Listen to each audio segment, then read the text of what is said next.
ಅಬ್ರಹಾಮನು ಹೇಗೆ ಹೊಂದಿಕೊಂಡನು? ಆಮೇಲೆ ಇವತ್ತಿನ ವಾಕ್ಯ ನೋಡ್ರಿ, ದೇವರ ಆಶೀರ್ವಾದವನ್ನ ಹೇಗೆ ಹೊಂದಿಕೊಂಡನು?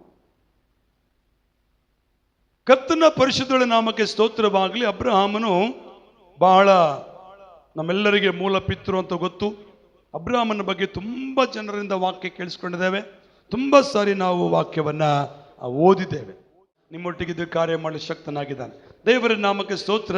ಇವತ್ತಿನ ವಾಕ್ಯದ ಕಡೆ ಸಿದ್ಧರಾಗಿದ್ದೀರಾ? ಒಂದು ನಿಮಿಷ ಕಣ್ಣು ಮುಚ್ಚಿಕೊಂಡು ನಾವು ಪ್ರಾರ್ಥನೆ ಮಾಡಿಕೊಳ್ಳೋಣ. ದೇವರ ನಾಮಕ್ಕೆ ಸ್ತೋತ್ರವಾಗಲಿ. ಎಲ್ಲರೂ ಕಣ್ಣು ಮುಚ್ಕೊಂಡಿರುವಾಗಲೇ ಒಂದು ನಿಮಿಷ ದೇವರ ವಾಕ್ಯ ಅನುಸಾರವಾಗಿ ನಾವು ಪ್ರಾರ್ಥನೆ ನೋಡೋಣ. ಈ ಪ್ರಾರ್ಥನೆ ಹೋಗಿ ಮುಂಚಿತವಾಗಿ ನೀವು ವಾಕ್ಯ ಓದುವಂತರು ಸಿದ್ಧರಾಗಿರಬೇಕು. ರೆಡಿಯಾಗಿ ನೀವು ನಿಮ್ಮನ್ನು ನೀವೇ ರೆಡಿ ಮಾಡಿಕೊಳ್ಳ್ರಿ. ಕರ್ತನು ನಿಮ್ಮನ್ನು ಆಶೀರ್ವದಿಸಲು ಶಕ್ತನಾಗಿದ್ದಾನೆ. ನಮ್ಮನ್ನು ಬಹಳವಾಗಿ ಪ್ರೀತಿಸುವಂತ ನಮ್ಮ ಪ್ರಿಯ ಪರಲೋಕದ ತಂದೆಯಾದ ದೇವರೇ, ನಿಮ್ಮ ನಾಮದಲ್ಲಿ ಸ್ವಾಮಿ ಈ ಒಂದು ಮುಂಜಾನೆ ವೇಳೆ ಕೇಳುವಂಥ ವಾಕ್ಯ ನನಗೂ ಇಲ್ಲಿ ಬಂದಿರುವ ಪ್ರತಿ ಮಕ್ಕಳೊಟ್ಟಿಗೆ ಮಾತನಾಡಿ.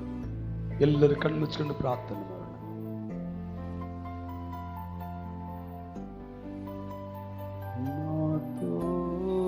ಮಾತನಾಡು ಪ್ರಭುವಾ, ನೀವೇ మాట్లాడు మయ్యా, నాతో మాట్లాడు ప్రభువా, నీవే మాట్లాడు మయ్యా.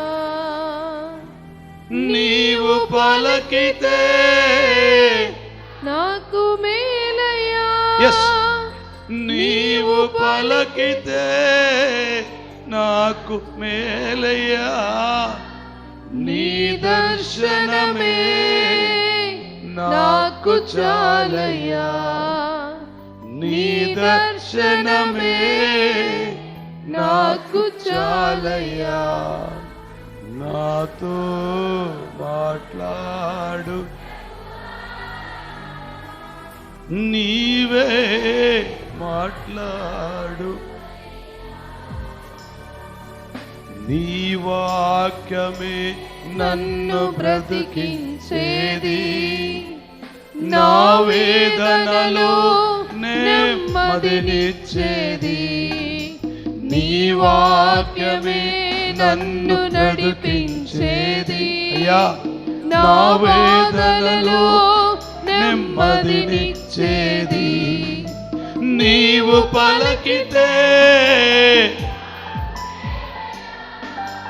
నీవు పలికితే నాకు మేలయ్యా. నీ దర్శనమే,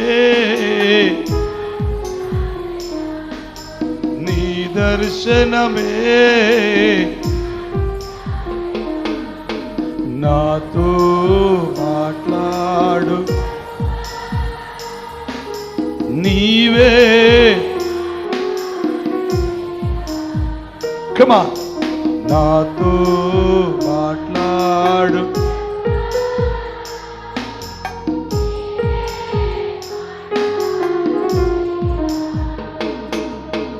నీవే మాట్లాడయ్యా.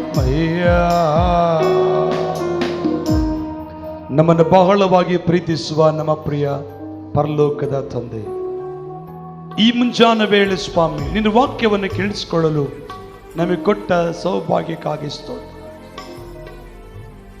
ದೇವರಾತ್ಮನೇ, ಹೇಳುವ ನನಗೆ ನಿನ್ನ ಶಿಲುಬೆಯಲ್ಲಿ ಮರೆಮಾಚಿಕೊಂಡು ನಿನ್ನ ಮಾತು ಕರ್ತನ ನಾಮದಲ್ಲಿ ಸ್ತೋತ್ರ ಸಲ್ಲಿಸ್ತೇನೆ. ಕರ್ತನ ಹೆಸರಿನಲ್ಲಿ ನಾನು ವಂದಿಸುವಂತನಾಗಿದ್ದೇನೆ. ನಿನ್ನ ಪರಲೋಕದ ಬಾಗಿಲಿದ್ದರೆ ನಿನ್ನ ಪರಿಶುದ್ಧಾತ್ಮನ ಆಶೀರ್ವಾದನ ಕೊಡ್ರೆ, ಪವಿತ್ರಾತ್ಮನ ಶಕ್ತಿಗಳ ಕೃಪೆ ತುಂಬಿಸು. ಈ ವಾಕ್ಯ ಎಲ್ಲರಿಗೂ ಅರ್ಥವಾಗಲಿ. ನನ್ನನ್ನು ಆಶೀರ್ವದಿಸು. ಈ ವಾಕ್ಯದ ಮೂಲಕ ಎಲ್ಲರನ್ನ ಬಲಪಡಿಸು. ಯೇಸುವಿನ ನಾಮದಲ್ಲಿ ವಾಕ್ಯಕ್ಕೆ ಅಡ್ಡಿ ಮಾಡುವ ಎಲ್ಲ ಅಂಧಕಾರ ಶಕ್ತಿಗಳನ್ನ, ಶರೀರದ ಬಲಹೀನತೆಗಳನ್ನ ತೆಗೆದುಹಾಕಲಿ. ಜಾಗರೂಕತೆಯನ್ನು ಕೊಡು, ಜ್ಞಾಪಕ ಶಕ್ತಿಯನ್ನು ಕೊಡು. ಯೇಸು ನಾಮದಲ್ಲಿ ಆಮೆನ್. ನಾಮಕ್ಕೆ ಸ್ತೋತ್ರವಾಗಲಿ. ಆದಿಕಾಂಡ ಬರೆದ ಪುಸ್ತಕ 12ನೇ ಅಧ್ಯಾಯ 1ನೇ ವಚನದಿಂದ 3ನೇ ವಚನದವರೆಗೂ ಓದಿಕೊಳ್ಳಿ. ಯೆಹೋವನು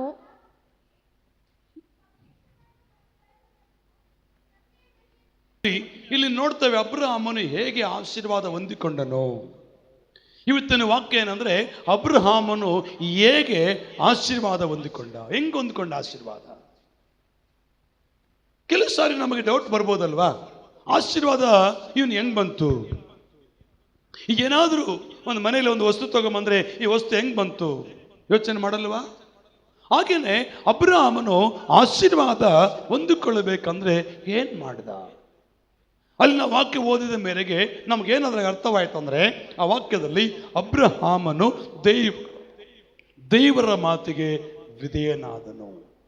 ಆಮೆನ್, ಹಲ್ಲೆಲೂಯಾ. ನಂಬರ್ 1, ಅಬ್ರಹಾಮನ ಆಶೀರ್ವಾದ ಹೊಂದಿಕೊಳ್ಳುವುದಕ್ಕೆ ಮೊದಲನೇ ಕಾರಣ ಏನಂದ್ರೆ ದೇವರ ಮಾತಿಗೆ ಅಬ್ರಹಾಮನು ವಿಧೇಯತ್ವ ತೋರಿಸಿದನು. ದೇವರ ಮಾತಿಗೆ ಅಬ್ರಹಾಮನು ವಿಧೇಯನಾದನು.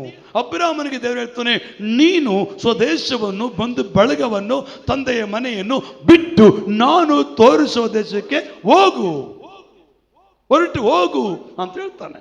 ಆ ಊರು ಯಾವುದಂತ ಕೇಳಲಿಲ್ಲ, ಆ ದೇಶ ಯಾವುದಂತ ಕೇಳಲಿಲ್ಲ, ಆ ದಾರಿ ಯಾವುದಂತ ಕೇಳಲಿಲ್ಲ, ಆ ಯಾವ ದಿಕ್ಕಿಗಿದೆ ಅಂತ ಕೇಳಲಿಲ್ಲ. ನೆಕ್ಸ್ಟ್ ದಿನವೇ ಅವನು ಸಿದ್ಧನಾಗಿ ಹೊರಟು ಹೋದನಂತ ಬೈಬಲ್ ವಾಕ್ಯ ಹೇಳ್ತಾನೆ. Hallelujah, ಕೈಗಳಿದ್ರೆ hallelujah. ನಂಬರ್ 1, ಅಬ್ರಹಾಮನು ಆಶೀರ್ವಾದ ಹೊಂದಿಕೊಳ್ಳೋದಕ್ಕೆ ಕಾರಣ ಏನಂದ್ರೆ ದೇವರ ಮಾತಿಗೆ ವಿಧೇಯನಾದನು, ದೇವರ ಆಜ್ಞೆಗೆ ವಿಧೇಯತ್ವ ತೋರಿಸಿದನು. ಇವತ್ತು ನಮಗೆ ಆಶೀರ್ವಾದ ಬರ್ತಾ ಇಲ್ಲ, ಅಬ್ರಹಾಮನ ಹೆಂಗೆ ಪಡ್ಕೊಂಡ ನಾನು ಆಮೇಲೆ ಮಾತಾಡ್ತಾನೆ.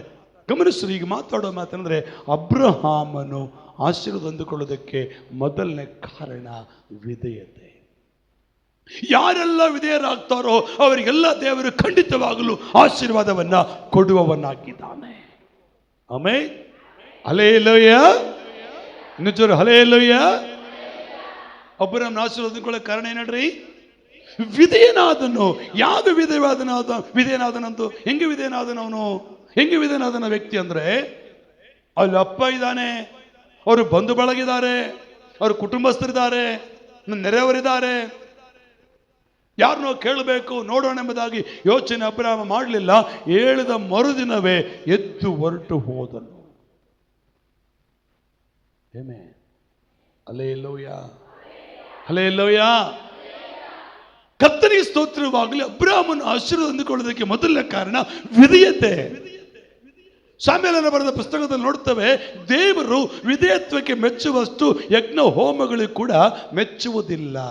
ನೋಡ್ರಿ, ಆ ಬೈಬಲ್ ವಾಕ್ಯ ವಿಮೋಚನ ಕಾಂಡದಲ್ಲಿ ಒಂದು ಮಾತು ನಮಗೆ, ಅದು ಕ್ಷಮಿಸ್ರಿ, ವಿಮೋಚನೆ ಕಾಂಡ ಅಲ್ಲ, ಸಾಮ್ಯೇಲನ ಬರೆದ ಪುಸ್ತಕ ಮೊದಲನೇ ಸಾಮುವೇಲು 15ನೇ ಅಧ್ಯಾಯ 22ನೇ ವಚನ. ಕ್ಷಮಿಸ್ರಿ, ಮೊದಲನೇ ಸಾಮುವೇಲು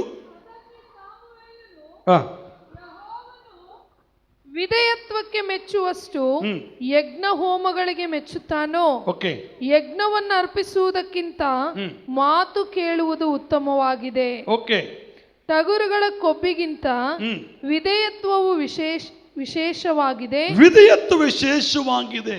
ಆಮೆನ್. ಒಂದು ವ್ಯಕ್ತಿ ಆಶೀರ್ವಾದಿಸಲ್ಪಡಬೇಕಂದ್ರೆ, ಒಂದು ವ್ಯಕ್ತಿ ಆಶೀರ್ವಾದದಲ್ಲಿ ಬರಬೇಕಂದ್ರೆ ಅವನು ದೇವರ ಮಾತಿಗೆ, ದೇವರ ಆಜ್ಞೆಗಳಿಗೆ ವಿಧೇಯನಾಗಬೇಕು. తెలుగు దొరికిందా? మొదటి సామువేలు 15వ అధ్యాయము 22వ వచనం. అందుకు సమూయేలు, తాను సెలవిచ్చిన ఆజ్ఞను ఒకడు గైకొనుట వలన యెహోవా సంతోషించునట్లు ఒకడు దహన బలులను అర్పించుట వలన ఆయన సంతోషించునా? ఆలోచించుము, బలులు అర్పించుట కంటే ఆజ్ఞను గైకొనుటయు పొట్టేలు కొవ్వు అర్పించుట కంటే మాట వినుటయు ಶ್ರೇಷ್ಠము. ಹಲ್ಲೆಲೂಯಾ. ಬೈಬಲ್ ವಾಕ್ಯ ಹೇಳ್ತದೆ, ಒಂದು ವ್ಯಕ್ತಿ ಆಶೀರ್ವಾದ ಹೊಂದಿಕೊಳ್ಬೇಕಂದ್ರೆ ದೇವರ ಮಾತಿಗೆ ವಿಧೇಯನಾಗಬೇಕು. ಏನಾಗಬೇಕು? ವಿಧೇಯನಾಗಬೇಕು. ಅಬ್ರಹಾಮನು ದೇವರ ಮಾತಿಗೆ ಏನಾದನು? ವಿಧೇಯನಾದನು. ಇಲ್ಲಿ ಸಾಮ್ಯೇಲನು ಯಾರ ಕುರಿತಾಗಿ ಮಾತಾಡ್ತಾ ಇದ್ದಾನೆ? ಇಲ್ಲಿ ಯಾರ ಕುರಿತಾಗಿ ಅಂದ್ರೆ ಅಲ್ಲಿ ಇಸ್ರಾಯೇಲರಿಗೆ ಮೊದಲನೇ ಅರಸನಾಗಿರುವ ಸೌಲನ ಬಗ್ಗೆ ಮಾತಾಡ್ತಾ ಇದ್ದಾನೆ. ಈ ಸೌಲನ್ ಏನ್ ಮಾಡ್ತಾ ಇದ್ದಾನೆ? ದೇವರ ಮಾತಿಗೆ ಇದೇನಾಗಲಿಲ್ಲ. ದೇವರು ಏನ್ ಹೇಳ್ತಾನೆ ಅಲ್ಲಿ? ಸೌಲನ್ ಏನ್ ಹೇಳ್ತಾನೆ? ದೇವರು ಸೌಲನಿಗೆ ಏನ್ ಹೇಳ್ತಾನೆ ಅಂದ್ರೆ, ನೀನು ಹೋಗು. ಈಗ ಹೋದ್ರಿ 15:4 ಹೋದ್ರಿ. 15:4 ಸೌಲನು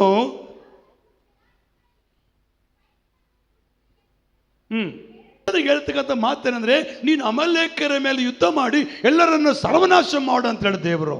ಆಯ್ತು ಸ್ವಾಮಿ ನಾನು ಮಾಡ್ತೇನೆ ಅಂತ ಹೇಳಿ ಹೋದ, ಆದರೆ ಹೇಳಿದ ಪ್ರಕಾರ ಮಾಡಲಿಲ್ಲ. ಕೆಲವೊಂದು ಕಬ್ಬಿದ ಪಶುಗಳನ್ನ, ಕೊಬ್ಬಿದ ಟಗರುಗಳನ್ನ ತಂದು ಏನ್ ಮಾಡಿದನಂತಲ್ಲಿ ನೆಲಮಾಳಿಗೆಯಲ್ಲಿ ಬಚ್ಚಿಟ್ಟನು. ಆದರೆ ಸಾಮುವೇಲ ಬಂದು ಕೇಳ್ತಾನೆ 10 ವಚನದಲ್ಲಿ, ಯೆಹೋವನು ಸಾಮುವೇಲನಿಗೆ ಸೌಲನನ್ನು ಅರಸನನ್ನಾಗಿ ಮಾಡಿದಕ್ಕೆ ಈಗ ಪಶ್ಚಾತ್ತಾಪ ಪಡುತ್ತೇನೆ.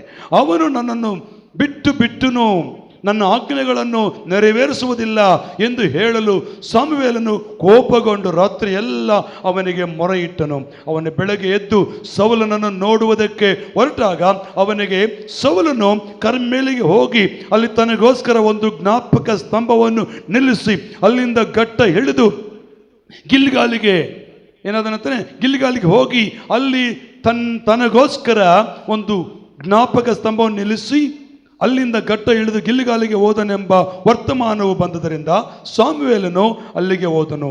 ಸೌಲನು ಅವನನ್ನು ಕಂಡು, ಯೆಹೋವನು ನಿನ್ನನ್ನು ಆಶೀರ್ವದಿಸಲಿ, ನಾನು ಆತನ ಅಪ್ಪಣೆಯನ್ನು ನೆರವೇರಿಸಿದನು ಅಂದನು. ಅದಕ್ಕೆ ಸಾಮುವೇಲನು, ಹಾಗಾದರೆ ಇದೇನು? ಕುರಿಗಳು ಕೂಗು ನನ್ನ ಕಿವಿಗೆ ಬೀಳುತ್ತದೆ, ದನಗಳ ಶಬ್ದವು ನನಗೆ ಕೇಳಿಸುತ್ತದೆ ಎನ್ನಲು ಸೌಲನು, ಜನರು ನಿನ್ನ ದೇವರಾದ ಯೆಹೋವನಿಗೋಸ್ಕರ ಯಜ್ಞ ಸಲ್ಲಿಸುವುದಕ್ಕಾಗಿ ಅಮಲೇಕ್ಯರ ಕುರಿ ದನಗಳಲ್ಲಿ ಮೇಲ್ಸ್ತರದವುಗಳನ್ನು ಉಳಿಸಿ ತಂದಿದ್ದೇನೆ, ಮಿಕ್ಕದವುಗಳನ್ನು ಸಂಪೂರ್ಣವಾಗಿ ನಾಶ ಮಾಡಿದವು ಎಂದು ಉತ್ತರ ಕೊಟ್ಟನು. ಆಗ ಸಾಮುವೇಲನು ಅವನಿಗೆ, ಅದಿರಲಿ, ಯೆಹೋವನು ಕಳೆದ ರಾತ್ರಿಯಲ್ಲಿ ನನಗೆ ಹೇಳಿದ್ದನ್ನು ತಿಳಿಸುತ್ತೇನೆ, ಕೇಳು ಎನ್ನಲು ಅವನು, ಹೇಳು ಅಂದನು. ಸಾಮುವೇಲನು, ನೀನು ನಿನ್ನ ದೃಷ್ಟಿಯಲ್ಲಿ ಅಲ್ಪನಾಗಿದ್ದರೂ ಯೆಹೋವನು ನಿನಗೆ ಇಸ್ರಾಯೇಲಲ್ಲಿ ರಾಜ್ಯಾಭಿಷೇಕ ಮಾಡಿದ್ದರಿಂದ ನೀನು ಎಲ್ಲ ಕುಲಗಳಿಗೆ ಶಿರಸ್ಸದ್ದಿ. ಆತ ನಿನ್ನಾಗೆ ಹೊರಟು ಹೋಗಿ ದುಷ್ಟರಾದ ಅಮಲೇಕರೊಡನೆ ಯುದ್ಧ ಮಾಡಿ ಅವರೆಲ್ಲರನ್ನು ಸಂಪೂರ್ಣವಾಗಿ ನಾಶ ಮಾಡು ಎಂದು ಹೇಳಿದನು. ದೇವರೇನು ಹೇಳಿದನು? ಅಮಲೇಕರನ್ನ ಹೋಗಿ ಏನು ಮಾಡ್ಬೇಕು? ನೀನು ನಾಶ ಮಾಡಬೇಕು. ಉಳಿಸಂತ ಹೇಳ, ನಾಶ ಮಾಡಂತ ಹೇಳನ? ಹಲೋ, ಉಳಿಸಂತ ಹೇಳ, ನಾಶ ಮಾಡಂತ ಹೇಳನ? ನಾಶ ಮಾಡಂತ ಹೇಳನ. ಅದು ನಂಗೆ ಮಾಡಲಿಲ್ಲ, ಕೆಲವೊಂದನ್ನು ಉಳಿಸಿದ. ಅದಕ್ಕೆ ಸಾಮುವೇಲನು 22ನೇ ವಚನ ಹೇಳ್ತಾನೆ, ದೇವರು ಯಜ್ಞ ಹೋಮಗಳಿಗಿಂತಲೂ ಮಾತು ಕೇಳುವುದು ಉತ್ತಮ. ಯೆಹೋವನ ವಿಧೇಯತ್ವಕ್ಕೆ ಮೆಚ್ಚುವಷ್ಟು ಯಜ್ಞ ಹೋಮಗಳಿಗೆ ಮೆಚ್ಚುತ್ತಾನೋ, ಯಜ್ಞವನ್ನು ಅರ್ಪಿಸುವುದಕ್ಕಿಂತ ಮಾತು ಕೇಳುವುದು ಉತ್ತಮ. ಟಗರುಗಳ ಕೊಬ್ಬಿಗಿಂತ ವಿಧೇಯತ್ವವು ವಿಶೇಷವಾಗಿದೆ. ಒಂದು ವ್ಯಕ್ತಿ ಆಶೀರ್ವಿಸಲ್ಪಡಬೇಕಂದ್ರೆ ದೇವರ ಮಾತನ್ನ ಕೇಳಬೇಕು, ದೇವರ ಮಾತಿಗೆ ವಿಧೇಯರಾಗಬೇಕು. ಆಮೇಲೆ ಅಬ್ರಾಮ ಯಾಕೆ ಆಶೀರ್ವಾದ ಅಂದ್ಕೊಂಡು ಗೊತ್ತಾ? ದೇವರ ಮಾತಿಗೆ ವಿಧೇಯನಾದ. ಸೌಲನ್ ಪಡ್ಕೊಂಡ ಆಶೀರ್ವಾದ ಬೈಬಲ್ ನೋಡ್ರಿ. ಹಳೆ ಒಡಂಬಡಿಕೆಯಲ್ಲಿ ಸೌಲನು, ರಾಜನಾಗಿರೋ ಸೌಲನು ಆಶೀರ್ವಾದ ಪಡ್ಕೊಳ್ಳಿಲ್ಲ, ಅವನ ಸ್ಥಾನವನ್ನು ಕಳ್ಕೊಂಡ. ಅವನಿರಬೇಕಾದ ಸ್ಥಾನದಲ್ಲಿ ಮತ್ತೆ ಬಂದು ಕೂತ್ಕೊಂಡ ದಾವೀದನು. ಯಾಕೆ ಗೊತ್ತಾ ಗೋಪಾಲಣ್ಣ? ಸೌಲನು ದೇವರ ಮಾತನ್ನು ಕೇಳಲಿಲ್ಲ. ಇವತ್ತು ದೇವರ ಆಶೀರ್ವಾದ ಹೊಂದಿಕೊಳ್ಳೋದಕ್ಕೆ ಮೊದಲದಾಗಿ ನಾವು ದೇವರ ಮಾತನ್ನು ಕೇಳಬೇಕು. ಅಬ್ರಾಮ ಅದನ್ನೇ ಮಾಡಿದ್ದು. ಎರಡದಾಗಿ ನೋಡ್ತೇವೆ ನಾವು ಅರಸಗಳ ಬರೆದ ಪುಸ್ತಕ 17ನೇದಲ್ಲಿ ಎಲಿಯನಿಗೆ ಹೇಳ್ತಾನೆ ಮಾತು, ನೀನು ಎದ್ದು ಕೆರೆ ತಳ್ಳಕ್ಕೆ ಹೋಗು. ಯಾಕೆ ಹೋಗ್ಲಿ? ನಾಳೆ ಹೋಗ್ತಾನೆ, ಆಮೇಲೆ ಹೋಗ್ತಾನೆ, ಹಂಗೈತ ವಾಕ್ಯ? ಏನು ಹೇಳಲಿಲ್ಲ. ನಿಮ್ಮ ಡೌಟ್ ತೆಗಿರಿ. ಕರ್ತನಿಗೆ ಸ್ತೋತ್ರವಾಗಲಿ. ಅರಸುಗಳ ಬರೆದ ಮೊದಲನೇ ಪುಸ್ತಕ ಕರ್ತನ ಸ್ತೋತ್ರ. ದೇವರ ವಾಕ್ಯ ಓದೋಣ. ಅಮ್ಮ 3ನೇ ವಚನ ಓದಮ್ಮ. ತರುವಾಯ ಯೆಹೋವನು ಎಲಿಯನಿಗೆ, ನೀನು ಈ ಸ್ಥಳವನ್ನು ಬಿಟ್ಟು ಪೂರ್ವ ದಿಕ್ಕಿಗೆ ಹೋಗಿ ಯೋರ್ದಾನ್ ಹೊಳೆಯ ಆಚೆಯಲ್ಲಿರುವ ಕೆರೆತ್ ಹಳ್ಳದಲ್ಲಿ ಅಡಗಿಕೋ. ಕೆರೆತ್ ಹಳ್ಳದಲ್ಲಿ ಅಡಗಿಕೋ. ಆ ಹಳ್ಳದ ನೀರು ನಿನಗೆ ಪಾನವಾಗಿರುವುದು, ನಿನಗೆ ಆಹಾರ ತಂದು ಕೊಡಬೇಕೆಂದು ಕಾಗೆಗಳಿಗೆ ಆಜ್ಞಾಪಿಸಿದ್ದೇನೆ ಎಂದು ಹೇಳಿದನು.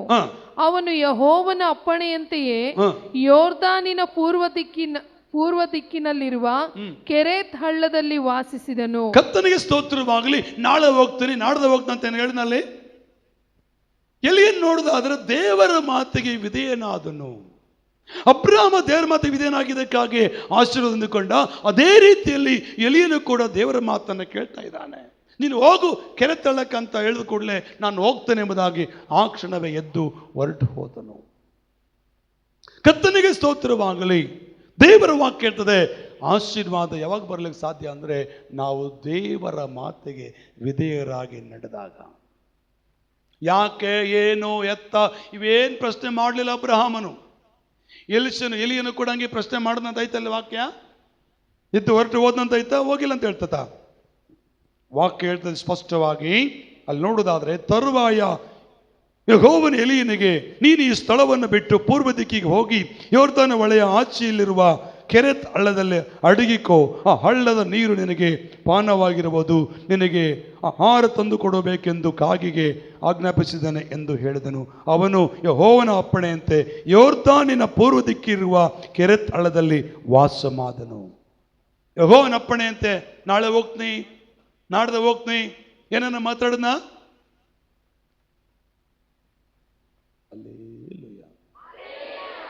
ಅಲ್ಲೇಲೂಯ ಕೇಳಿಸಿಲ್ಲ ನನಗೆ. ದೇವರ ಆಶೀರ್ವಾದ ಹೊಂದಿಕೊಳ್ಬೇಕಂದ್ರೆ ವಿಧೇಯನಾಗಬೇಕು. ದೇವ್ರ ಮಾತು ವಿಧೇಯನಾಗು, ದೇವರ ಆಜ್ಞೆಗೆ ವಿಧೇಯನಾಗು. ನಿನ್ನ ಟ್ಯಾಲೆಂಟ್, ನಿನ್ನ ಬುದ್ಧಿ ತೋರಿಸ್ಬೇಡಿಲ್ಲ, ನಡೆಯಲ್ಲ.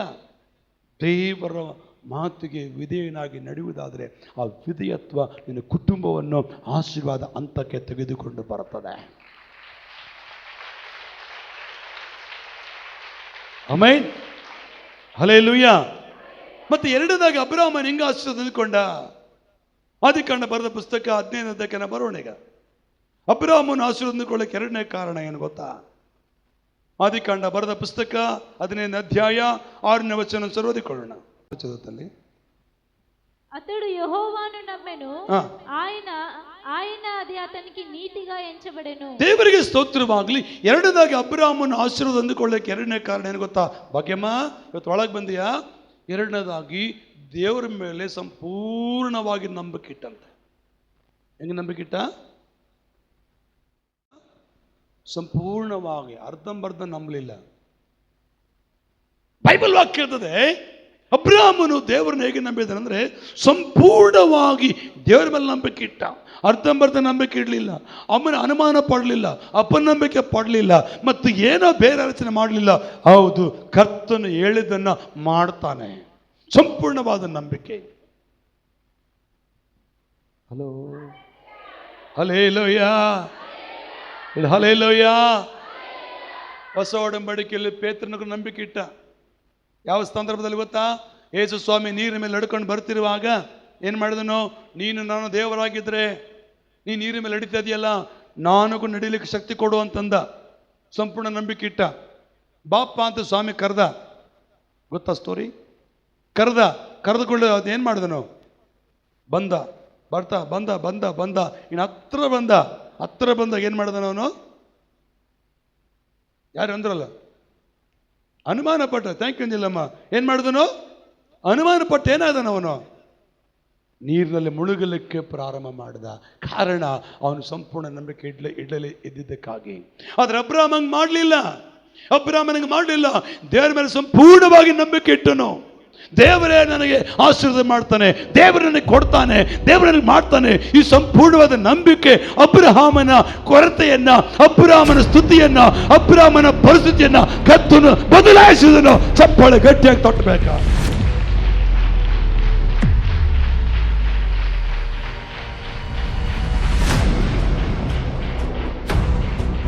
ದೇವರ ಆಶೀರ್ವಾದ ಹೊಂದಿಕೊಳ್ಬೇಕಂದ್ರೆ ಸಂಪೂರ್ಣವಾಗಿ ನಂಬಿಕೆ ಇಡಬೇಕು. ಅಬ್ರಾಮ್ ಹಂಗೆ ಮಾಡ್ತಾನೆ. ಬೈಬಲ್ ವಾಕ್ಯ ಹೇಳ್ತದೆ, ಅಲ್ಲಿ 15ನೇ ಅಧ್ಯಾಯದಲ್ಲಿ ನೋಡ್ತೇವೆ, ದೇವರೇ ನನಗೇನು ಕೊಟ್ಟರು? ಏನು? ಹಣ ಇದೆ, ಆಸ್ತಿ ಇದೆ, ಬಂಗಾರ ಇದೆ, ಕೆಲಸ ಮಾಡೋ ಜನ ಇದ್ದಾರೆ, ಸೈನಿಕರಿದ್ದಾರೆ, ಸಮೂಹ ಇದೆ, ಏನು ಮಾಡ್ತಿ? ನನಗೆ ಮಕ್ಕಳಿಲ್ಲ, ನನಗೇನಿಲ್ಲ, ಮಕ್ಕಳಿಲ್ಲ. ದೇವ್ರು ನನಗೆ ಏನು ಕೊಟ್ಟರೆ ಏನು ಮಾಡ್ತಿ? ಈ ರೀತಿ ಬಾಧೆ ಪಡ್ತಿರ್ಬೇಕಾದ್ರೆ ದೇವರು ಅವನೊಟ್ಟಿಗೆ ಬಂದು ಮಾತನಾಡ್ತಾನೆ. ಅಬ್ರಾಮನೇ, ನಿನ್ನ ಗುಡಾರದಿಂದ ಹೊರಗಡೆ ಬಾ, ಹೊರಗಡೆ ಬಂದು ಮೇಲೆ ನೋಡು ಅಂತ ಹೇಳಿದನು. ಮೇಲೆ ಏನು ಕಂಡುಬೋ? ಎಷ್ಟಿದ್ದಾವೆ? ಲೆಕ್ಕವೆಲ್ಲದಷ್ಟಿದ್ದವು. ಅವುಗಳನ್ನು ನೋಡಿ ಕೌಂಟ್ ಮಾಡು ಅಂತ ಹೇಳ್ದ. ಕೌಂಟ್ ಮಾಡ್ಕೊಂತ ಹೋದ, ಆಗಲಿಲ್ಲ. ತಿರುಗಿ ಅವನು ಹೇಳ್ತಾನೆ, ಅಲ್ಲಿ ವಾಕ್ಯ ನಿಮಗೆ ಇನ್ನು ಮುಂದೆ ಓದಿದ್ರೆ ಅರ್ಥವಾಗ್ತದೆ ಅನ್ಕೊಳ್ತಾನೆ. ಅಲ್ಲಿ ಅಬ್ರಹಾಮನು ಯೆಹೋವನನ್ನು ನಂಬಿದನು, ಯೆಹೋವನು ಅವನ ನಂಬಿಕೆಯನ್ನು ಅವನ ಲೆಕ್ಕಕ್ಕೆ ನೀತಿ ಎಂದು ಎಣಿಸಿದನು. ಮೇಲ್ಭಾಗ 3-4 ವಚನ ಓದಿ. ಇವನು ನಿನಗೆ ಬಾಧ್ಯಸ್ಥನಾಗುವುದಿಲ್ಲ, ಯೆಹೋವನು ಅವನ ಸಂಗಡ ಮಾತಾಡಿ ಇವನು ನಿನಗೆ ಬಾಧ್ಯಸ್ಥನಾಗುವುದಿಲ್ಲ, ನಿನ್ನ ಹೊಟ್ಟೆಯಲ್ಲೇ ಹುಟ್ಟುವವನು ನಿನಗೆ ಬಾಧ್ಯಸ್ಥನಾಗುವನು ಎಂದು ಹೇಳಿ ಅವನನ್ನು ಹೊರಗಡೆ ಕರೆತಂದು, ಆಕಾಶದ ಕಡೆಗೆ ನೋಡು, ನಕ್ಷತ್ರಗಳನ್ನು ಲೆಕ್ಕಿಸುವುದು ನಿನ್ನಿಂದಾದರೆ ಲೆಕ್ಕಿಸು, ನಿನ್ನ ಸಂತಾನವು ಅಷ್ಟಾಗುವುದು ಅಂದನು. ಹಲ್ಲೆಲೂಯಾ. ಅಂದ ಕೂಡಲೇ ಏನ್ ಮಾಡ್ತಾನಲ್ಲಿ? 6ನೇ ವಚನಕ್ಕೆ ಹೋದ್ರಮ್ಮ. ಅಬ್ರಹಾಮನು ಯೆಹೋವನನ್ನು ನಂಬಿದನು, ಯೆಹೋವನು ಅವನ ನಂಬಿಕೆಯನ್ನು ನಂಬಿದನು. 1ನೇ 15ನೇ ಅಧ್ಯಾಯ 1ನೇ ವಚನದಿಂದ ಓದ್ಕೊಂತ ಬಂದ್ರೆ ನಮಗೆ ಇನ್ನೂ ಚೆನ್ನಾಗಿ ಅರ್ಥ ಆಗ್ತದೆ. ಅಲ್ಲಿ ಅಬ್ರಹಾಮನು ವೇದನೆ ಪಟ್ಟು ಬಾಧೆ ಪಟ್ಟು ಅಯ್ಯೋ ಏನು ಮಾಡಲಿ ಅಂತ ಯೋಚನೆ ಮಾಡಬೇಕಾದ್ರೆ ದೇವ್ರ ನಕ್ಷತ್ರ ತೋರಿಸಿ ಅಷ್ಟು ಮಕ್ಕಳು ಕೊಡ್ತಂತ ಹೇಳಿದ ಕೂಡಲೇ ದೇವ್ರು ಹೇಳ್ತಕ್ಕಂಥ ಮಾತನ್ನು ಅಬ್ರಹಾಮನು ನಂಬಿದನು.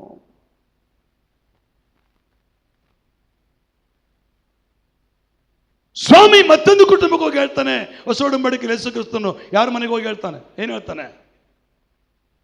ಯಾರ ಮನೆ? ಜಗ್ಗಿ ಮನೆಗೆ ಹೋಗಿ, ಯಾರ ಮನೆಗೆ ಹೋಗಿ ಅಂತ ಹೇಳ್ತಿರ್ತೀರ? ಮಾರ್ತಾ ಮರಿಯಳ ಮನೆಗೆ ಹೋಗಿ ಹೇಳ್ತಾನೆ, ನೀನು ನಂಬಿದರೆ ದೇವರ ಮಹಿಮೆಯನ್ನ ಕಾಣುತ್ತೆ. ಆಮೆನ್. Hallelujah, hallelujah. ಇನ್ನೊಂದು ಕಡೆ ಸ್ವಾಮಿ ಒಂದು ಮೂರ್ಛ ರೋಗದಿಂದ ಬಿದ್ದಿರೋ ವ್ಯಕ್ತಿಯನ್ನ ಸ್ವಾಮಿ ಹತ್ರ ತಗೊಂಡು ಬರ್ತಾರೆ. ಸ್ವಾಮಿ, ನಿಮ್ಮ ಶಿಷ್ಯರ ತಗೊಂಡು ಹೋದ್ವಿ, ಇದನ್ನ ನೀವು ಶಿಷ್ಯರ ತಗೊಂಡಿದ್ದವ್ರ ಕೈಲಿ ಬಿಡ್ಸಕ್ಕೆ ಆಗಲಿಲ್ಲ, ನೀನು ಬಿಡಿಸು ಅಂತ ಹೇಳಿದರು. ಸ್ವಾಮಿ ಅವ್ರನ್ನ ಬಿಡಿಸಿ ಕಳಿಸಿದಾಗ ಶಿಷ್ಯರು ಮನೆಗೆ ಬಂದು ಕೇಳ್ತಾರೆ, ನಮ್ಮಿಂದ ಯಾಕೆ ಆಗಲಿಲ್ಲ ಆ ಕಾರ್ಯ ಮಾಡಕ್ಕಂತ. ಆಗ ಸ್ವಾಮಿ ಏನು ಹೇಳ್ತಾನೆ? ನಿಮ್ಮ ನಂಬಿಕೆ ಕಡಿಮೆಯಾಗಿರೋದ್ರಿಂದಲೇ ಆ ಕಾರ್ಯ ಮಾಡೋಕ್ಕಾಗಲಿಲ್ಲ. ಇವತ್ತು ಅಲ್ಲಿ ಪೇತ್ರನಿಗೆ ಶಿಷ್ಯರಿಗೆ ಹೇಳ್ತಾನೆ, ನಿಮ್ಮ ನಂಬಿಕೆ ಕಡಿಮೆ ಇರುವುದರಿಂದಲೇ ಆ ದೆವ್ವವನ್ನು ಬಿಡಿಸಕ್ಕೆ ನಿಮ್ಮ ಕೈಲಾಗಲಿಲ್ಲ. ದೇವರನ್ನು ಅಬ್ರಹಾಮ ನಂಬಿದ ವಿಧಾನ ಹೆಂಗೆ ಗೊತ್ತಾ? ಸಂಪೂರ್ಣವಾಗಿ ಹೆಂಗೆ ನಂಬಿದನೋ? ಗಟ್ಟಿಯಾಗಿ ಹಲ್ಲೆಲೂಯಾ. ಕರ್ತನಿಗೆ ಸ್ತೋತ್ರವಾಗಲಿ. ಸಂಪೂರ್ಣವಾಗಿ ದೇವರು ನಂಬುವುದರ ಮೂಲಕವಾಗಿ ಅದರ ಅರ್ಥ ಏನು ಕೊಡ್ತದೆ ಗೊತ್ತಾ? ನಂಬಿಕೆಯಿಂದಲೇ ಅಬ್ರಹಾಮನು ಕೃಪೆಗೆ ಪಾತ್ರನಾದನು. ನಂಬಿಕೆಯಿಂದಲೇ ಅಬ್ರಹಾಮನು ಆ ಕೃಪೆಗೆ ಆ ನೀತಿವಂತನೆಂಬುದಾಗಿ ಎಣಿಸಲ್ಪಟ್ಟನು. ಇವತ್ತು ನೀನು ಯಾವ ರೋಗದಿಂದ ಬಂದಿದೆಯೋ, ಏನು ಕಷ್ಟದಿಂದ ಬಂದಿದೆಯೋ, ಯಾವ ಪರಿಸ್ಥಿತಿಯಿಂದ ಬಂದಿದೆಯೋ, ನಿನ್ನ ಮನೆಯಲ್ಲಿ ಸಮಾಧಾನ ಇಲ್ಲವಾ? ನೀನು ದೇಹದಲ್ಲಿ ಆರೋಗ್ಯ ಚೆನ್ನಾಗಿಲ್ಲವಾ? ನಿನಗೆ ವಿರುದ್ಧವಾಗಿ ಬೇರೆ ಮಾಟ ಮಂತ್ರ ಕುತಂತ್ರ ಆಗ್ತದೆ ಅಂತ ಭಯಪಟ್ಟು ಬಂದಿದೆಯಾ? ಮತ್ತು ಯಾವ ಕೆಲಸಕ್ಕೆ ಹೋದರೂ ಜಯ ಸಿಗ್ತಾ ಇಲ್ಲ ಅಂತ ಸೋಲು ಅನ್ಕೊಂಡು ಬಂದಿದೆಯಾ? ಹಾಗೆ ಬಂದು ಕುಂತಿರೋದಾದ್ರೆ ಇವತ್ತು ಅಬ್ರಹಾಮನ್ ನಂಬಿದಂತೆ ನೀನು ನಂಬುವುದಾದ್ರೆ, ಅಬ್ರಹಾಮನ ಜೀವನ ಮಾಡಿದಂತೆ ಜೀವಿಸಲಿಕ್ಕೆ ತೀರ್ಮಾನ ಮಾಡಿಕೊಂಡ್ರೆ ಅದೇ ಅಬ್ರಹಾಮನ ದೇವರು ನಿನ್ನ ಕುಟುಂಬವನ್ನು ಉದ್ಧಾರ ಮಾಡಲಿಕ್ಕೆ ಶಕ್ತನಾಗಿದ್ದಾನೆ. ಹಲ್ಲೆಲೂಯಾ. ಗಟ್ಟಿಗೆ ಹಲ್ಲೆಲೂಯಾ. ನಿನ್ನ ಸ್ಥಿತಿ ದೇವರು ದೊಡ್ಡದಲ್ಲ, ನಿನ್ನ ರೋಗ ದೇವರು ದೊಡ್ಡದಲ್ಲ, ನಿನ್ನ ಕಷ್ಟ ದೇವರು ದೊಡ್ಡದಲ್ಲ, ಆದ್ರೆ ನೀನು ಇಡುವ ನಂಬಿಕೆ ದೇವರು ದೊಡ್ಡದಾಗಿ ನೋಡ್ತಾನೆ. ಒಬ್ಬ ಶತಾಧಿಪತಿ ಕುರಿತಾಗಿ ಮಾತಾಡ್ತಾನೆ, ಇಂಥ ನಂಬಿಕೆ ನನ್ನ ಹಿಂದೆ ಬರೋ ಇಸ್ರಾಯೇಲರಲ್ಲಿ ಕೂಡ ನಾನು ನೋಡಲಿಲ್ಲ ಅಂತ ಹೇಳ್ತಾನೆ. ಯಾಕೆ? ಅಬ್ರಹಾಮ ನಂಬಿದ ನಂಬಿಕೆ ಅರ್ಧಂಬರ್ಧಮಲ್ಲ. ಹೆಂಗೆ ನಂಬಿಕೆ? ಒಂದ್ಸರಿ ಕೈ ಯಾಕೆ ಮಾಡಿ.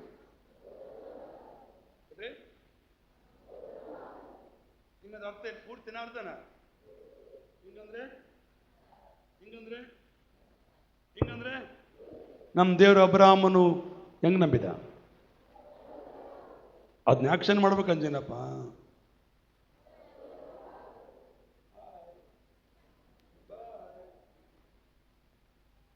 ಹಲ್ಲೆಲೂಯ. ಅಬ್ರಾಹ್ಮನ ನಂಬಿದ ನಂಬಿಕೆ ಸಂಪೂರ್ಣವಾಗಿ ನಂಬಿದ್ದಕ್ಕಾಗಿಯೇ ಅವನ ಆಶೀರ್ವಾದಕ್ಕೆ ಪಾತ್ರನಾದ. ಅಮ್ಮ, ಇವತ್ತು ನಿನ್ನ ಜೀವನದಲ್ಲಿ ಏನು ಮಾಡಕ್ ಆಗ್ತಿಲ್ಲ, ಸೋತು ಬಂದಿದೀಯಾ? ನನ್ನ ಬದುಕು ಇಷ್ಟ ಅನ್ಕೊಂಡು ಬಂದಿದೀಯಾ? ನಾನು ಯಾರು ಅರ್ಥ ಮಾಡ್ಕೊಳ್ತಲ್ಲ ಅಂತ ಬಂದಿದೀಯಾ? ನನ್ನ ಗೋಲ್ ಇಷ್ಟ ಅಂತ ಬಂದಿದೀಯಾ? ಆದ್ರೆ ಏಸು ಹೇಳ್ತಾನೆ, ನಾನು ಅರ್ಥ ಮಾಡಿಕೊಳ್ತೇನೆ, ನಾನು ನಿನ್ನ ಜೀವನ ಬದಲಾಯಿಸ್ತೇನೆ. ಅದನ್ನು ಸಂಪೂರ್ಣವಾಗಿ ನಂಬಿಕೆ ಇಡು, ಸಂಪೂರ್ಣ ನಂಬಿಕೆ ಇಟ್ಟು ಸಂಪೂರ್ಣ ನಂಬಿಕೆಯಲ್ಲಿ ನಡೆ. ನಾನು ನಿನ್ನ ಕುಟುಂಬವನ್ನ ಉದ್ಧಾರ ಮಾಡ್ತೇನೆ. ಹಲ್ಲೆಲೂಯಾ. ಸ್ವಾಮಿ ಯಾವತ್ತು ನಮ್ಮ ನಂಬಿಕೆಯನ್ನು ತಿರಸ್ಕರಿಸುವುದಿಲ್ಲ, ನಮ್ಮ ನಂಬಿಕೆಯನ್ನು ಯಾವತ್ತು ಭಂಗಪಡಿಸುವುದಿಲ್ಲ. ಮತ್ತೆ ಮುಂದುವರಿಯೋಣ, ಸಮಯ ನನಗೆ ಕಡಿಮೆ ಆಗಿರೋದ್ರಿಂದ. ಆಮೇನ್. ಹಲ್ಲೆಲೂಯಾ. ಮತ್ತೆ ಮೂರದಾಗಿ ಅಬ್ರಾಹ್ಮ ಏನ್ ಮಾಡ್ತಾ ಇದ್ದಾನೆ ಗೊತ್ತಾ? ಆದಿಕಾಂಡ ಬರೆದ ಪುಸ್ತಕಕ್ಕೆ ಬರೋಣ, 18ನೇ ಅಧ್ಯಾಯಕ್ಕೆ ಬರೋಣ. ಕರ್ತನ 22ನೇ ವಚನ ಒಂದ್ಸರಿ ಓದಿಕೊಳ್ಳೋಣ. 18ನೇ ಅಧ್ಯಾಯ 22ನೇ ವಚನ. ಆ ಮನುಷ್ಯರು ಅಲ್ಲಿಂದ ಸೊದೋಮಿನ ಕಡೆಗೆ ಹೋದರು. ಆದರೆ ಅಬ್ರಾಮನು ಯೆಹೋವನ ಎದುರಾಗಿ ಇನ್ನೂ ನಿಂತನು. ಆಗ ಅಬ್ರಾಮನು ಹತ್ತಿರಕ್ಕೆ ಬಂದು, ನೀನು ದುಷ್ಟರ ಸಂಗಡ ನೀತಿವಂತರನ್ನು ನಾಶ ಮಾಡುವೆಯಾ? ಒಂದು ವೇಳೆ ಆ ಊರಿಯೊಳಗೆ 50 ಮಂದಿ ನೀತಿವಂತರಿದ್ದಾರು, ಅದರಲ್ಲಿ 50 ಮಂದಿ ನೀತಿವಂತರಿದ್ದರೂ ಆ ಸ್ಥಳವನ್ನು ಉಳಿಸದೆ ನಾಶ ಮಾಡುವೆಯಾ? ಆ ರೀತಿಯಾಗಿ ದುಷ್ಟರಿಗೆ ಶಿಷ್ಟರಿಗೂ ಭೇದ ಮಾಡದೆ ದುಷ್ಟರ ಸಂಗಡ ನೀತಿವಂತರನ್ನು ಸಂಹರಿಸುವುದು ನಿನ್ನಿಂದ ಎಂದಿಗೂ ಆಗಬಾರದು. ಹಲ್ಲೆಲೂಯಾ. ಕೈಗಳ ಮೇಲೆ ಹಲ್ಲೆಲೂಯಾ. ನಂಬರ್ 3, ಅಬ್ರಾಹ್ಮನ ಮಾಡಿದ ಮೂರನೇ ಕೆಲಸ ಗೊತ್ತಾ? ದೇವರ ಜೊತೆ ಯಾವಾಗಲೂ ಸಂಭಾಷಣೆ ಮಾಡುವಂತವನಾಗಿದ್ದನು.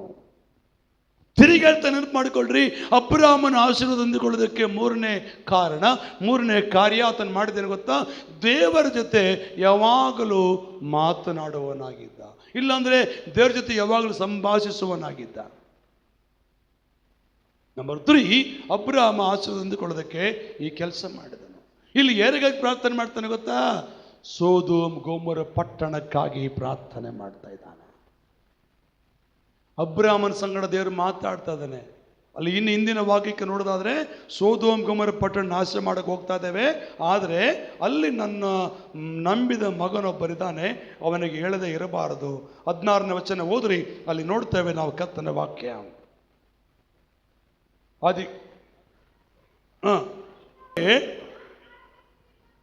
ನಾನು ಮಾಡಬೇಕೆಂದಿರುವ ಕಾರ್ಯವನ್ನು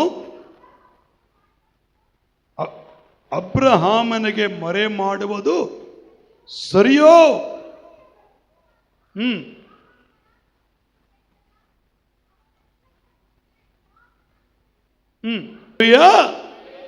ಅಬ್ರಹಾಮ ಯಾರ ಸಂಗಡ ಸಮಯ ಕಳೆದಿದ್ದ? ಜೊರೆಗೆಳೆ. ಯಾವಾಗ ಸಮಯ ಕಳೆದಿದ್ದ? ಯಾವಾಗ? ಎನಿ ಟೈಮ್, ಯಾವಾಗಲೂ ದೇವರ ಜೊತೆ ಸಂಭಾಷಣೆ ಮಾಡ್ತಾ ಇದ್ದ ಅಬ್ರಹಾಮ. ಇವತ್ತು ನಾವು ಯಾರ ಜೊತೆ ಸಮಯ ಕಳಿತೇವೆ? ನಾವು ಯಾರ ಜೊತೆ ಸಮಯ ಕಳಿತೇವೆ? ಹಲೋ, ನನ್ನ ಕನ್ನಡ ನಿಮಗೆ ಅರ್ಥ ಆಗುತ್ತಾ? ಅಬ್ರಹಾಮ ಆಶೀರ್ವಾದ ಹೊಂದಿಕೊಳ್ಳಲಿಕ್ಕೆ ಮೂರನೇ ಕಾರಣ, ದೇವರ ಜೊತೆ ಯಾವಾಗಲೂ ಆತನು ಸಂಭಾಷಣೆ ಮಾಡುವನಾಗಿದ್ದ. 22ನೇ ವಚನ ಹಂಗೆ ಹೇಳ್ತದೆ ವಾಕ್ಯ. ಆ ಮನುಷ್ಯರು ಅಲ್ಲಿಂದ ಸೊದೋಮಿನ ಕಡೆಗೆ ಹೋದರು, ಆದರೆ ಅಬ್ರಹಾಮನು ಯೆಹೋವನಿಗೆ ಎದುರಾಗಿ ಇನ್ನೂ ನಿಂತನು. ಯಾರ ಸಂಗಡ ಮಾತಾಡ್ತಾನೆ ಅಬ್ರಹಾಮ? ಆಶೀರ್ವಾದ ಹೊಂದಿಕೊಳ್ಬೇಕು, ಸುಮ್ಮನೆ ಬರಲ್ಲಮ್ಮ. ಮೂರನೇದಾಗಿ, ದೇವರ ಸಂಗಡ ಸಂಭಾಷಣೆ ಮಾಡುವುದಾದ್ರೆ ದೇವರು ಆ ಮುಂದೆ ಆಗುವ ಸಂದರ್ಭಗಳನ್ನ, ಹಿಂಗೆ ಕೇಡಾಗ್ತದೆ ನೋಡು, ಹಿಂಗೆ ಅಪಾಯ ಆಗ್ತದೆ ನೋಡು, ಹೇಳಿಕೊಡ್ತಾರೆ. ಹಲ್ಲೆಲೂಯಾ. ಸೊದೋಮ್ ಗೊಮೋರ ಪಟ್ಟಣ ನಾಶ ಮಾಡ್ಲಿಕ್ಕೆ ಹೋಗ್ತಕ್ಕಂಥ ಆ ಇಬ್ಬರು ದೇವದೂತರು ಅಬ್ರಾಹ್ಮ ತಿಳಿಸ್ತಾರೆ, ನಾವು ಆ ಊರು ನಾಶ ಮಾಡಕ್ಕೆ ಹೋಗ್ತೀವಿ ಅಂತ. ಆದ್ರೆ ಅಬ್ರಾಹ್ಮ ಮಾಡಿಬಿಡ್ರ ಅಂತ ಹೇಳಿದ್ನ? ಮಾಡಲಿಲ್ಲ. ದೇವರೊಟ್ಟಿಗೆ ಸಂಭಾಷಣೆ ಅಷ್ಟೇ ಅಲ್ಲ ಅಬ್ರಾಹ್ಮ ಮಾಡಿದ್ದು, ಮತ್ತೆ ಎರಡನೇದಾಗಿ ಏನು ಮಾಡಿದನಲ್ಲಿ, ಆ ಗ್ರಾಮಕ್ಕಾಗಿ ಭಾರವುಳ್ಳವನಾಗಿ ಪ್ರಾರ್ಥನೆ ಮಾಡಿದ. ಅವ್ರು ಯಾರು? ಅಬ್ರಾಹ್ಮನ ಪ್ರೀತಿ ಮಾಡೋರವರು ಅಲ್ಲ. ಅಬ್ರಾಹ್ಮನ ದೇವರನ್ನ ದ್ವೇಷಿಸುವಂಥವ್ರು. ಆ ಸೊದೋಮ್ ಗೊಮೋರ ಪಟ್ಟಣ ಒಂದು ನಾಶನಕ್ಕೆ ಹೋಗುವಂಥ ನಾಶ. ಎಂಥ ನಾಶ ಅಂದರೆ, ಕಳೆದ ಸಲ ಹೇಳಿದ್ದೇನೆ, ಪುರುಷರೇ ಪಾಪ ಮಾಡುವಂಥ ಜನರವರು. ಅಂತ ಸೊದೋಮ್ ಗೊಮೋರ ಪಟ್ಟಣ ನಾಶ ಮಾಡಕ್ಕೆ ಹೋದಾಗ ಅಲ್ಲಿ ಲೋಟನ ಹೆಂಡತಿ ಇಬ್ಬರು ಮಕ್ಕಳಿದ್ದಾರೆ. ಅವರು ನಾಶವಾಗಬಾರ್ದು. ಅಲ್ಲಿ ನನ್ನ ಸಹೋದರನಿದ್ದಾನೆ, ಅವನು ಕೆಟ್ಟೋಗಬಾರ್ದು. ಆ ಸೊದೋಮ್ ಗೊಮೋರ ಪಟ್ಟಣದಲ್ಲಿರುವಂಥ ಲೋಟನ ಹೆಂಡತಿ ಮಕ್ಕಳಿಗೋಸ್ಕರ ಗೋಳಾಡಿ ಪ್ರಾರ್ಥನೆ ಮಾಡ್ತಾನೆ. ಅದಕ್ಕಾಗಿ ಅಬ್ರಹಾಮ ಆಶೀರ್ವಾದ ಹೊಂದಿಕೊಂಡದ್ದು. ಹಲೋ, ಅಲ್ಲೇಲಯ್ಯ. ಕೈಗಳು ಯಾವಾಗಲೂ ಹೋಗ್ತಾ ಇದ್ದಾವೆ. ಆಟೋ ಬಂತು, ಬಸ್ಸು ಬಂತು, ಟೈಮ್ ಆಯಿತು, ಒಗ್ಗರಣೆ ಅಲ್ಲಿ ತಿನ್ನಬೇಕು. ಏನು ತಿಂತೀರಿ ಬಸ್ ಸ್ಟ್ಯಾಂಡಾಗ? ಸ್ತೋತ್ರವಾಗಲಿ. ನೇರವಾಗಿ ಕೇಳ್ತದೆ. ಇಲ್ಲಿ ನೋಡ್ತಾ ಅಬ್ರಹಾಮನು ಸಂಪೂರ್ಣವಾಗಿ ನಂಬಿಕೆ ಇಟ್ಟುದರಿಂದಲೇ ಆಶೀರ್ವಾದಕ್ಕೆ ಪಾತ್ರನಾದ. ಈ ಲೋಟ ಅಬ್ರಹಾಮನಿಂದ ಬಿಟ್ಟು ಹೋದವನು, ಅಬ್ರಹಾಮ್ ಜೊತೆ ಇರ್ಲಾರ್ದ ಬಿಟ್ಟು ಹೋದವನು. ನಾನು ಬಿಟ್ಟಾಗ ಇವನು ಇದ್ರೇನು ಹೋದ್ರೇನು ಅನ್ಕೊಳ್ಬೋದ? ಅಬ್ರಹಾಮ್ ನನ್ನ ಜೊತೆಗೆ ಇರೋದು ಬಿಟ್ಟು ಹೋಗಿದ್ದಾನೆ. ಅವನು ನನ್ನ ದನಕಾರಿ ಜಗಳ ಆಗೈತೆ, ಅವ್ರ ದನಕಾರಿ ಜಗಳ ಆಯಿತು, ಹೋಗಂದ್ಬಿಟ್ರೆ ಹೋಗೇ ಬಿಟ್ಟ ಅವನು. ಇಲ್ಲ ನನ್ನ ಜೊತೆಗೆ ಇರ್ತಾನೆ, ನಮ್ಮ ದನಕಾರ್ಜಿಗೆ ಹೇಳ್ತೇನೆ, ಬುದ್ಧಿ ಹೇಳ್ತಾನೆ, ಹಂಗೇನು ಹೇಳಲಿಲ್ಲ. ನೀನು ಹೋಗ್ಬಿಡಪ್ಪ ಎದುರುಗಡೆಗೆ ಅಂದ್ರೆ ಹೋಗ್ಬಿಟ್ಟ ಅನ್ಕೋಬೋದ ಅಬ್ರಹಾಮ. ಆಗ ಅಂದ್ಕೊಳ್ಳಿಲ್ಲ, ನನ್ನ ಜೊತೆ ಇರಲಿ, ನನ್ನ ಜೊತೆ ಬಿಟ್ಟು ಹೋಗಲಿ, ನಾನು ಅವ್ರಿಗೋಸ್ಕರ ಪ್ರಾರ್ಥಿಸ್ಬೇಕು. ಅವ್ರು ನಾಶವಾಗಬಾರ್ದು, ಅವ್ರು ಹಾಳಾಗಬಾರ್ದು. ಅಬ್ರಹಾಮನ ನಂಬಿಕೆ ಅದಾಗಿತ್ತು. ನಮ್ಮ ಮುಂದುವರಿಯೋಣ. ಮತ್ತೆ ಅಬ್ರಹಾಮನ ಆಶೀರ್ವಾದ ನಿಂತ್ಕೊಳ್ಳೋದಕ್ಕೆ ಏನು ಮಾಡಿದನು? ವಾಕ್ಯ 22ನೇ ಅಧ್ಯಾಯ ಆದಿಕಾಂಡ ಪುಸ್ತಕಕ್ಕೆ ಬರೋಣ. ಆದಿಕಾಂಡ ಪುಸ್ತಕ 22ನೇ ಅಧ್ಯಾಯಕ್ಕೆ ಬರೋಣ. 22ನೇ ಅಧ್ಯಾಯ 12ನೇ ವಚನದಿಂದ ನಾವು. ಆ ದೂತನು ಅವನಿಗೆ, 1ನೇ ವಚನ ಓದ್ಬಿಡಮ್ಮ. 1ನೇ ವಚನ. ಈ ಸಂಗತಿಗಳು ಆದ ಮೇಲೆ ದೇವರು ಅಬ್ರಹಾಮನನ್ನು ಪರಿಶೋಧಿಸಿದನು. ಹೇಗೆಂದರೆ, ಆತನು ಅವನನ್ನು ಅಬ್ರಹಾಮನೇ ಎಂದು ಕರೆಯಲು ಅವನು ಇಗೋ ಇದ್ದೇನೆ ಅಂದನು. ಆಗಲಾತನು, ನಿನಗೆ ಪ್ರಿಯನಾಗಿರುವ ಒಬ್ಬನೇ ಮಗನಾದ ಇಸಾಕನನ್ನು ತೆಗೆದುಕೊಂಡು ಮೋರಿಯಾ ದೇಶಕ್ಕೆ ಹೋಗಿ ಅಲ್ಲಿ ಅವನನ್ನು ನಾನು ಹೇಳುವ ಒಂದು ಬೆಟ್ಟದ ಮೇಲೆ ಸರ್ವಾಂಗ ಹೋಮವಾಗಿ ಅರ್ಪಿಸಬೇಕು ಅಂದನು. ಬೆಳಗ್ಗೆ ಅಬ್ರಹಾಮನು ಎದ್ದು ಕತ್ತೆಗೆ ತಡಿ ಹಾಕಿಸಿ ಯಜ್ಞಕ್ಕೆ ಬೇಕಾದ ಕಟ್ಟಿಗೆಯನ್ನು ಒಡಿಸಿ ತನ್ನ ಸೇವಕರಲ್ಲಿ ಇಬ್ಬರನ್ನೂ ತನ್ನ ಮಗನಾದ ಇಸಾಕನನ್ನು ಕರೆದುಕೊಂಡು ದೇವರ ಹೇಳಿದ ಸ್ಥಳಕ್ಕೆ ಹೊರಟರು. ಹಲ್ಲೆಲೂಯಾ. ನಂಬರ್ 4 ಅಬ್ರಹಾಮ ಏನು ಆಶೀರ್ವಾದಗಳ ಕಾರಣ ಏನಂದ್ರೆ, ತನ್ನ ಮಗನನ್ನ ಬಲಿ ಕೊಡೋದಕ್ಕೆ ಕೂಡ ಏನು ತೆಗೆಯಲಿಲ್ಲ. ತನ್ನ ಮಗನನ್ನ ಬಲಿ ಕೊಡುವುದಕ್ಕೆ ಕೂಡ ಆತನು ಹಿಂಜರಿಯಲಿಲ್ಲ. ದೇವ್ರು ಹೇಳ್ತಾನೆ, ಅಬ್ರಹಾಮನ ಎಷ್ಟು ವರ್ಷದಲ್ಲಿ ಮಕ್ಕಳಾಗಿದ್ದು? ಮದುವೆಯಾಗಿ 1 ವರ್ಷದಾಗ, ಮದುವೆಯಾಗಿ 3 ವರ್ಷದಲ್ಲ, 99 ವರ್ಷದಲ್ಲಿ ಒಂದು ಮಗು ಹುಟ್ಟಿದೆ. ಅವಳಿ ಜೋಳಿ ಮಕ್ಕಳಾಗಿದೆ, ಏನೋ ಅದು ಹೇಳ್ಬೋದಾಗಿತ್ತು. ಈಗ ನಮಗೆ ಅಪರೂಪಕ್ಕೆ ಮದುವೆಯಾಗಿ 1 ವರ್ಷದಾಗ ಹುಟ್ಟಿದ ಮಗುನೇ ಅಷ್ಟು ಖುಷಿ ಪಡ್ತೇವೆ ಅಂದರೆ, ಭಾಳ ಲೇಟಾಗಿ ಮಕ್ಕಳಾದ್ರೆ ಹೆಂಗಿರ್ತದೆ ಅವ್ರ ಪ್ರೀತಿ. ನಿನಗೆ ಮಗ ಯಾವಾಗ ಹುಟ್ಟಿದ? ಹೆಣ್ಮಕ್ಳು 3 ಜನ ಹುಟ್ಟಿದ ಮೇಲೆಲ್ಲ ಹುಟ್ಟಿದ ಹೇಳಮ್ಮ. ಆದರೆ ಅಬ್ರಹಾಮನಿಗೆ 99 ವರ್ಷದಲ್ಲಿ ಮಗ ಹುಟ್ಟಿದಾನೆ, ಸಂಭ್ರಮ ಪಡ್ತಾ ಇದ್ದಾನೆ, ಸಂತೋಷ ಪಡ್ತಾ ಇದ್ದಾನೆ, ಉಲ್ಲಾಸ ಪಡ್ತಾ ಇದ್ದಾನೆ. ಆದರೆ ಅಬ್ರಹಾಮನ ಸಂಗಡ ದೇವರು ಮಾತಾಡ್ತಾನೆ. ಏನಂತ ಮಾತಾಡ್ತಾನೆ? ಅಬ್ರಹಾಮನೇ ಎಂದು ಕರೆಯಲು ಅವನು ಇಗೋ ಇದ್ದೇನೆ ಅಂದನು. ಆಗಲಾತನು, ನಿನ್ನ ಪ್ರಿಯನಾಗಿರುವ ಒಬ್ಬನೇ ಮಗನಾದ ಇಸಾಕನ್ನು ತೆಗೆದುಕೊಂಡು ಮೋರಿಯಾ ದೇಶಕ್ಕೆ ಹೋಗಿ ಅಲ್ಲಿ ಅವನನ್ನು ನಾನು ಹೇಳುವ ಒಂದು ಬೆಟ್ಟದ ಮೇಲೆ ಸರ್ವಾಂಗ ಹೋಮವಾಗಿ ಅರ್ಪಿಸಬೇಕಾ? ಹಲ್ಲೆಲೂಯಾ. ಯಾರನ್ನ ಅರ್ಪಿಸ್ಬೇಕಾ? ಈಗ ನಾವು ನಮ್ಮ ಸಾಮಾನ್ಯ ಜನರು ಅಂದುಕೊಳ್ತಾರೆ, ಸ್ವಾಮಿ ನನಗೆ ಮಗನ ಕೊಟ್ಬಿಟ್ರೆ ಈ ಮಗನ ತೂಕ ಸಕ್ಕರೆ ಕೊಟ್ಟು ಬಿಡ್ತಾನೆ. ಏನು ಕೊಟ್ಟು ಬಿಡ್ತಾನೆ? ಈ ಮಗನ ತೂಕ ಹೂವು ಕೊಟ್ಟು ಬಿಡ್ತಾನೆ. ಈ ಮಗನ ತೂಕ ರೊಕ್ಕ ಕೊಟ್ಟು ಬಿಡ್ತಾನೆ. ನನಗೀಗ 3 ವರ್ಷದ ಕೆಳಗೆ ನಮ್ಮ ಮನೆಗೆ ಯಾರೋ ಬಂದಿದ್ರು, ಸರ್ ನಿಮ್ಮ ಮನೆ ಕಾಯಿನದೇವೇನು ಸರ್ ಕೊಡ್ರಿ ಅಂತ. ಯಾಕಪ್ಪ ಅಂತ ಕೇಳಿದೆ. ನಾನು ದೇವ್ರಿಗೆ ಅರಿಕೆ ಮಾಡ್ಕೊಂಡಿದ್ದೆ, ಮಗ ಕೊಟ್ಟರೆ ಮಗನ ತೂಕ ರೊಕ್ಕ ಕೊಡ್ದಂತ ನೋಟ್ ಹಾಕಿ ತೂಕ ಮಾಡ್ಬೋದಲ್ಲ ನೀನು? ನಾಣ್ಯಗಳಾಗ ಹಾಕ್ತೀನಿ ನೀನು? 10 ರೂಪಾಯಿ ನೋಟ್, 20 ರೂಪಾಯಿ ನೋಟ್ ಇಲ್ವಾ ಮನೆಯಲ್ಲಿ? ಜಗ್ಗಿದ ಸಾರ್, ಮತ್ತು ಅದು ತೂಕ ಮಾಡ್ಕೊಡ್ಬೋದು. ಅದು ಭಾಳ ಬಂದ್ಬಿಡ್ತದೆ ಸಾರ್, ಅದಾದ್ರೆ ಲಕ್ಷ ಆಗ್ಬಿಡ್ತದೆ ಸಾರ್. ಆ ತೂಕ ಮಾಡಿಕೊಟ್ಟಿದ್ದಾವೆ ಗೊತ್ತಾ? ಹುಟ್ಟಿ ಒಂದೇ ತಿಂಗಳಿಗೆ. ಹಲೋ, ಅಲ್ಲೇಲೋಯ. ಆದ್ರೆ ಅಬ್ರಾಹ್ಮನ್ ಕೇಳಿದ ದೇವ್ರು ಏನು ಕೇಳ್ದ? ನಿನ್ನ ಮಗನ ತೂಕ ಒಂದು ಬೆಳ್ಳಿ ರೂಪಾಯಿ ಕೊಡೋದು ಕೇಳಿದ್ನ? ನಿನ್ನ ಮಗನ ತೂಕ 1 kg ಬಂಗಾರ ಕೊಡೋದು ಕೇಳಿದ್ನ? ಇದ್ದೀರಾ? ಎಷ್ಟು ಜನ ಇದ್ದೀರಾ? ಏನು ಕೇಳಿದನು? ನಿನ್ನ ಮಗನನ್ನೇ ತಗೊಂಬಂದು ಪರಮೇಶ್ವರಲ್ಲಿ ಕೊಡೋನು ಏನೇನು ಮಾಡ್ಕಲ್ಲ ಅಂತ ಹೇಳಿಲ್ಲ. ನೀನೇ ತಗೊಂಡು ಬರಬೇಕು, ನೀನೇ ಮಗನ ಕಡಿಬೇಕು ಅಂದ. ನಾನು ನೀನು ನಾವು ಸಾಮಾನ್ಯರಾಗಿದ್ರೆ ಎಲ್ಲಿ ಬಚ್ಕಂತಿದ್ದು ಗೊತ್ತಿಲ್ಲ.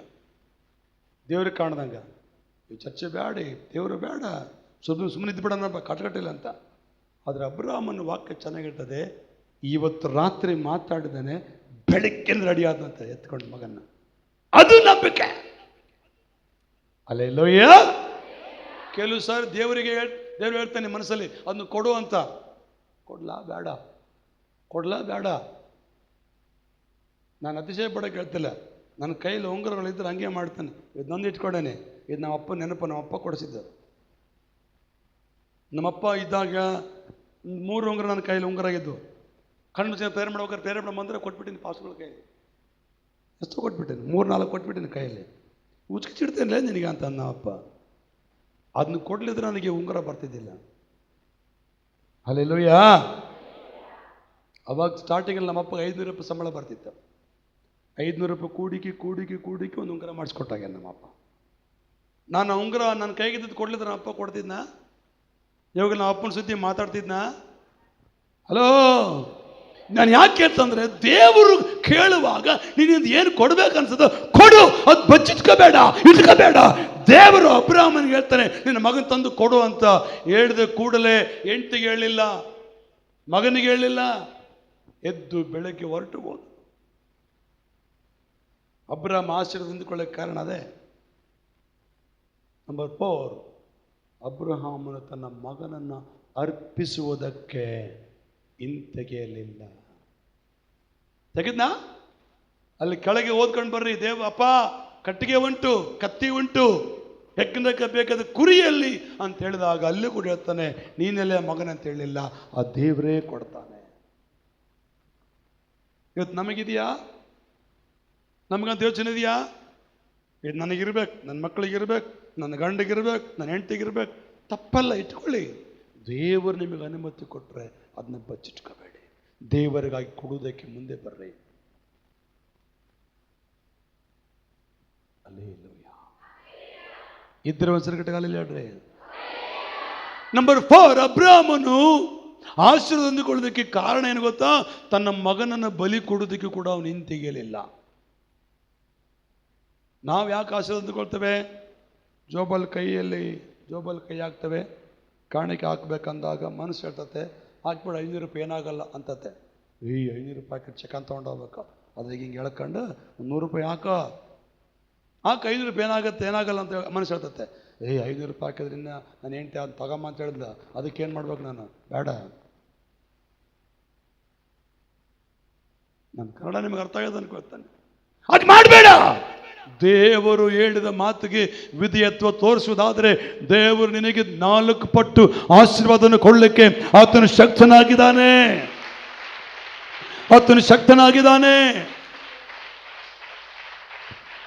ಹಲ್ಲೆಲೂಯ.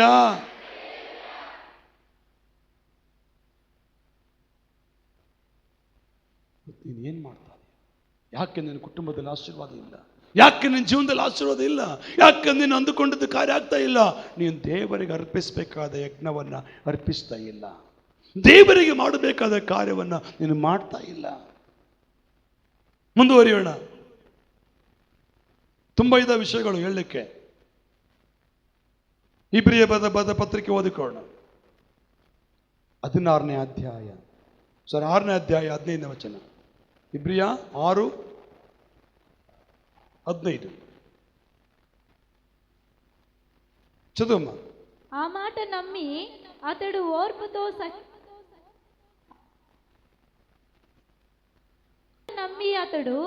ఓర్పుతో సహించి వాగ్దానము ఫలము పొందెను. మనుషులు తమ కంటే గొప్పవాని తోడు వాని ప్రయాణము చేతురు. వారి ప్రతి వివాదముతోనూ వివాదశముతోనూ పరిష్కారము చేయనది ప్రమాణమే.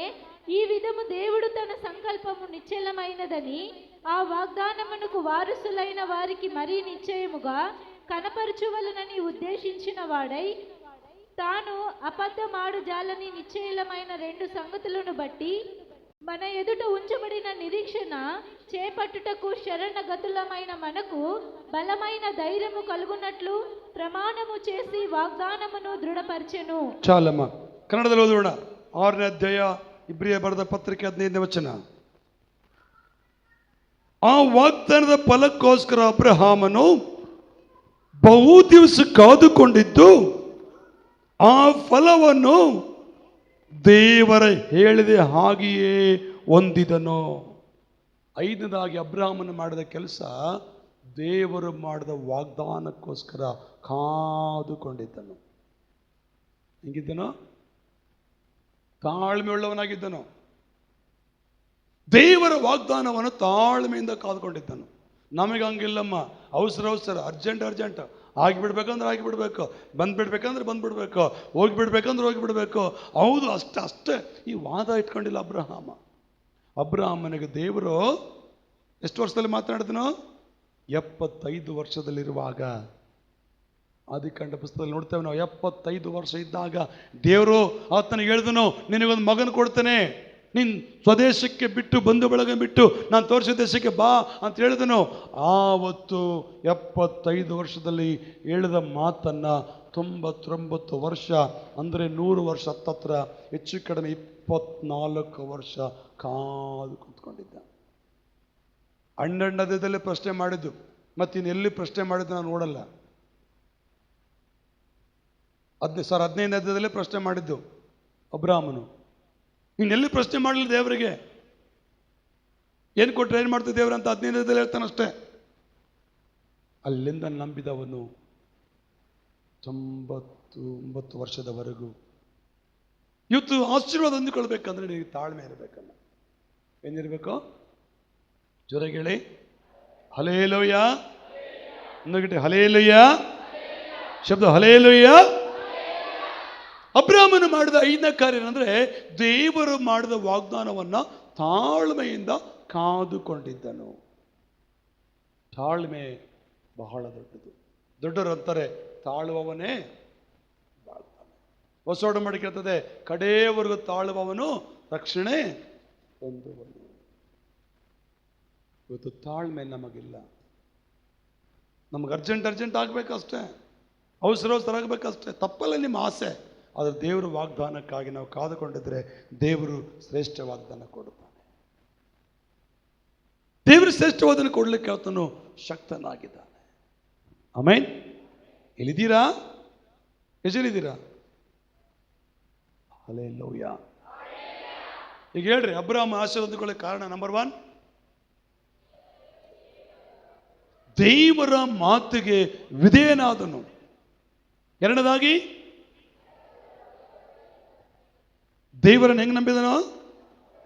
ಸಂಪೂರ್ಣವಾಗಿ ನಂಬಿದನು. 3 ದೇವರ ಸಂಗಡ ಯಾವಾಗಲೂ ಸಂಭಾಷಣೆ ಮಾಡುವವನಾಗಿದ್ದ. 4 ತನ್ನ ಮಗನಾದ ಇಸಾಕನನ್ನು ಬಲಿಯರ್ಪಿಸುವುದಕ್ಕೂ ಹಿಂತೆಗೆಯಲಿಲ್ಲ. 5 ದೇವರ ವಾಗ್ದಾನವನ್ನು ತಾಳ್ಮೆಯಿಂದ ಕಾದುಕೊಂಡಿದ್ದನು. ಆ ಕಾರಣಕ್ಕಾಗಿಯೇ ಆತನ ಕುಟುಂಬದಲ್ಲಿ ಆಶೀರ್ವಾದಗಳು, ಆತನ ಕುಟುಂಬದಲ್ಲಿ ಅದ್ಭುತಗಳು, ಆತನ ಕುಟುಂಬದಲ್ಲಿ ಅಭಿಷೇಕ, ಆತನ ಕುಟುಂಬದಲ್ಲಿ ರಾಜರು ಸೈನ್ಯವೇ ಮಹಾ ಸಮೂಹವೇ ಎಬ್ಬಿಸಿದನು ಕರ್ತನ. ಹಲ್ಲೆಲೂಯ. ಹಿಂದುಗಡೆ ಹಲ್ಲೆಲೂಯ. ಇವತ್ತು ನೀನು ಹೆಂಗಿದೀಯಾ? ನೀನು ಏನು ಮಾಡ್ತಾ ಇದೀಯಾ? ಚರ್ಚೆಗೆ ಬರೋದು ಪ್ರಾಮುಖ್ಯತೆ ಅಲ್ಲಮ್ಮ. ಬಂದ ಮೇಲೆ ದೇವರ ವಾಕ್ಯಕ್ಕೆ ವಿಧೇಯನಾಗೋದು ಬಹಳ ಪ್ರಾಮುಖ್ಯತೆ. ವಾಕ್ಯಕ್ಕೆ ವಿಧೇಯನಾಗಿದೆ ಅಷ್ಟಕ್ಕೆ ಮುಗಿಸುವುದಿಲ್ಲ. ದೇವರ ಮೇಲೆ ಸಂಪೂರ್ಣವಾಗಿ ನಂಬಿಕೆ ಇಡುವಂತನಾಗಿರಬೇಕು. ಅಷ್ಟಕ್ಕೆ ಮುಗಿಯುವುದಿಲ್ಲ.